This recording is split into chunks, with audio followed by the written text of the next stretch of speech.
Greetings and welcome back to room 303 in our chats with Emily as we are calling our readings through the poetry of Emily Dickinson. We are in the Johnson edition. We turned out a poem 524, Departed to the Judgment. Much has been made of the dashes of this poem because it once was published without some of those dashes. This is one of those 14 poems that was selected by T.W. Higginson, and it was actually titled Astra Castra, the Stars My Camp, when it was published 25th of September in the Christian Union, 1890. In many ways, we're back to poem 234. You guys will remember this one. You're right, the way is narrow and difficult to gate, and few there be, correct again, that enter in thereat. 'Tis costly, so are purples. 'Tis just the price of breath, with but the discount of the grave termed by the broker's death. And after that, there's heaven, the good man's dividend, and bad men go to jail, I guess. Now, as we said when we did our study and our assumptions that you've been following our stuff at LearnStrong.net, down that left-hand side, Chats with Emily, our playlist, I'm hopeful that you worked through our set of introductory comments, but more importantly, I'm hopeful that you've already read our previous 523 poems. We just finished with 523, Sweet You Forgot. If you have, as we said with our study of 234, you know that this is another one of those poems where Emily is asking about death, but more particularly about the final judgment and, of course, her favorite text, Revelation. However, I think that Emily is dancing here with her reading in the King James Version of the 2 Corinthians 5 passage, 1 through 11. You'll I think, appreciate this poem much better if you hear the reading from the King James Version that Emily was raised on, 2 Corinthians 5. For we know that if our earthly house of this tabernacle were dissolved, here in this poem it'll be departed, we have a building of God, a house not made with hands, eternal in the heavens.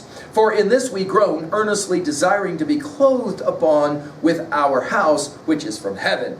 If so be, that being clothed, we shall not be found naked. For we that are in this tabernacle do groan, being burdened, not for that we would be unclothed, but clothed upon, that mortality might be swallowed up of life. Now that he hath wrought us of the selfsame thing is God, who also hath given unto us the earnest of the Spirit. In this poem it'll be soul. Therefore, we're always confident, knowing that whilst we are at home in the body, we're absent from the Lord, for we walk by faith and not by sight. We are confident, I say, and willing rather to be absent from the body and to be present with the Lord.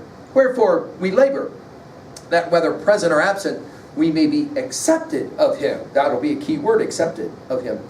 Passage 10 now, verse 10. For we must all appear before the judgment seat of Christ. I think judgment is the key word of this poem. That everyone may receive the things done in this body according to that he hath done, whether it be good or bad. Knowing therefore the terror of the Lord, and I think terror is a key word, we persuade men, but we are made manifest unto God, and I trust also are made manifest in your consciousness. Now, I think in some ways this is a response to that passage. Let's enjoy it.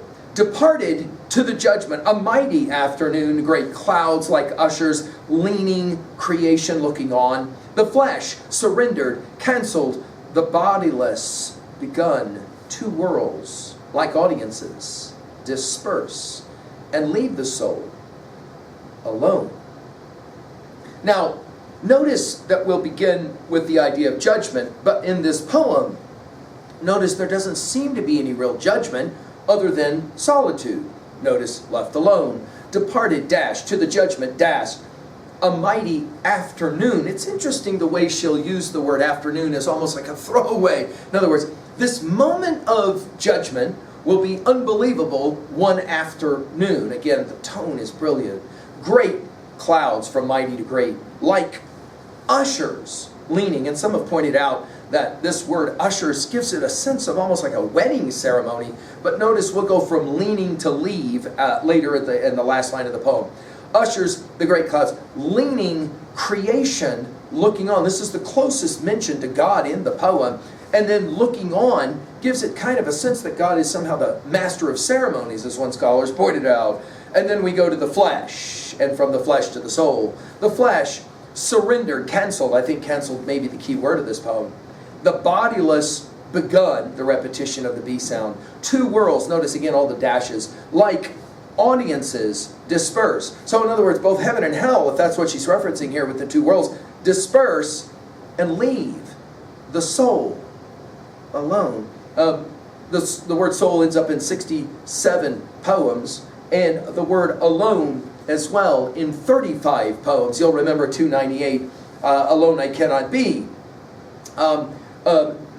Alone, one scholar has called it in an empty universe. Everything has gone, all dispersed. What is the point here? One scholar has said at 2a that for Emily Dickinson, she'll think of it this way: desolation derives not from punishment, but rather from solitude.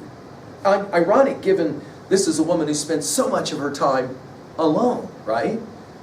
At 2b, I think the word choice here is compelling. Leaning, looking on, surrendered, canceled. But I want to point out the missing words. Notice, God not mentioned here, heaven not mentioned here. Think about it, 3a, her study of Milton in Paradise Lost. I think we've said elsewhere a number of times that Milton stands behind so many of the poems of Emily Dickinson, especially when she's commenting on Post Life.